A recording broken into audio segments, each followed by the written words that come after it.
आदिदेवो नमस्तुभ्यं प्रसीद मम भास्करा दिवाकर नमस्तुभ्यं प्रभाकर नमस्तुते।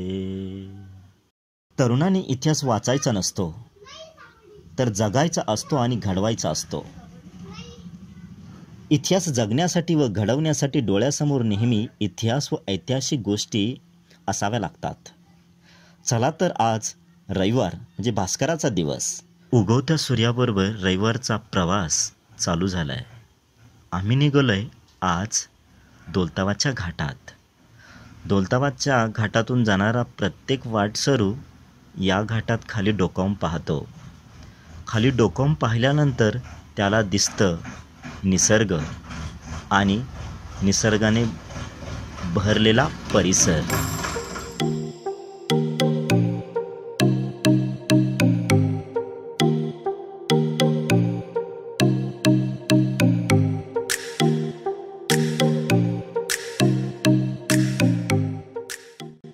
आज आपण येऊन पोहोचलोय मोनबत्ता तलावाजवळ।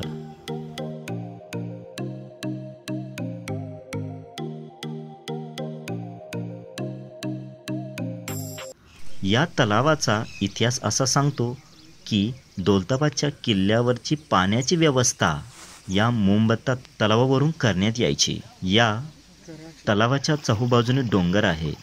या डोंगराच्या दऱ्याखोऱ्यातून पाणी वाहत येतं आणि या ठिकाणी साचलेलं पाणी हे दौलताबाद किल्ल्यावरील हत्ती हौदात, त्याचबरोबर सरस्वती बावडी, चोर बावडी या ठिकाणी ते जाऊन पोहोचतं।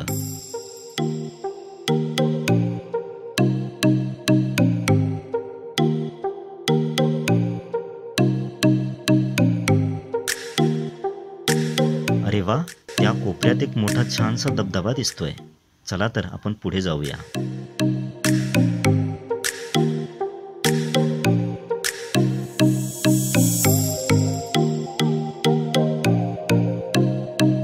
त्या धरणी मातेच्या भेटीसाठी जेव्हा वरुण राजा आकाशाकडून धरणी मातेकडे झेपावतो ना, तो क्षण जगायचा असतो। तो पाऊस डोक्यावर घ्यायचा असतो आणि शरीराला तणावमुक्त करायचं असतं। या तलावाजवळ थोडंसं बसल्यानंतर छोटे छोटे चारही बाजूने आपल्याला धबधबे दिसतात। मोठे मोठे डोंगर असल्यामुळे उंचावरून येणारे पाणी माणसाला वेगळाच आनंद देतात। या दरीमध्ये आल्यानंतर आज तर आपण कोकणात आल्यासारखंच वाटतंय।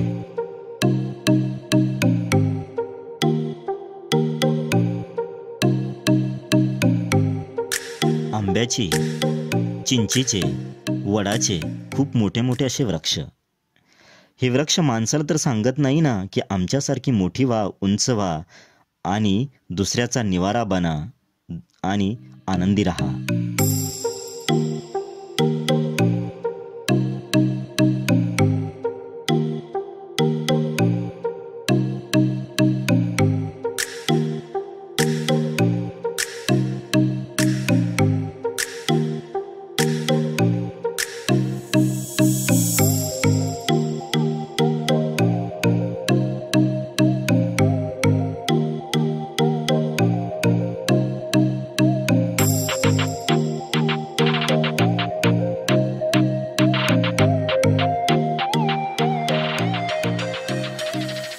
या धबधब्याशेजारी आता आपण येऊन पोचलोय। या धबधब्याचं पाणी माणसाला त्याकडे बोलवतंय आणि म्हणतंय की या धबधब्याखाली आंघोळ करा, स्वतःचा त्रास विसरून तरुणपणाने जीवन जगा। अरे वा, या झाडीत काहीतरी अडलंय, या झाडीत काहीतरी दिसून येत आहे। अरे, इथे तर एक महालासारखा भाग आहे, पण हा खूप मोडकळीस आलेला दिसतोय। पण या मोडकळीस आलेल्या महालाचं बांधकाम, येथील रचना ही खूप छान आहे। येथील दगडी बांधकाम अजूनही काही प्रमाणात ते अवशेष तसेच आहे। पण थोडासा विचार केल्यानंतर लक्षात येतं की या ठिकाणी हा महल कशासाठी बरं बांधला असेल, तर त्याचा यदाकदाचित संस्कृतीची एक ध्यान केंद्र असू शकतं किंवा संरक्षणासाठी हे बांधलेलं असावं।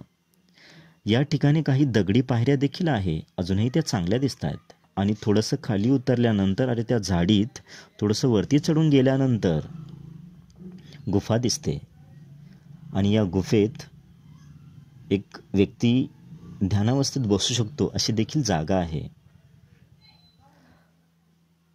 पण हा भाग कोसळल्यासारखा वाटतो. बराचसा भाग हा या दगडांच्या खाली दबलाय असं दिसून येतं. या जंगलातच, या दगडातच बराचसा इतिहास अजूनही दडलेला आहे. पायऱ्यावरून खाली उतरून आल्यानंतर 20 खोल्यांसारखे छोटे छोटे दरवाजे आज आपल्याला इथे दिसतात.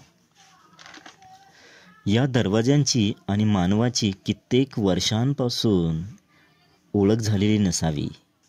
म्हणूनच तर या ऐतिहासिक वास्तूने आपल्या सभोवताली असलेल्या वेलींसोबत आज मैत्री केलेली आहे. या ठिकाणचा एक ना एक क्षण, एक ना एक वृक्ष आपल्याला आनंदाची प्रचिती मिळवून देतं आणि तो म्हणतो की आनंदाने राहा. निसर्गात आल्यानंतर कुठल्याही वयाचा व्यक्ती असो, तो उत्साहाने भरून तरुण होतो व त्याला वाटतं की आपणही धबधब्याचं पाणी अंगावर घ्यावं आणि धबधब्याचं पाणी अंगावर घेतल्यावर आणि धबधब्याचं पाणी डोक्यावर पडताच क्षणी तो नाचू लागतो, बागडू लागतो आणि त्यातूनच त्याचा आंतरिक प्रवास चालू होतो आणि नव्याने त्याचा शोध घ्यायला तो स्वतः सुरुवात करतो आणि स्वतःचा इतिहास तो जाणू इच्छितो.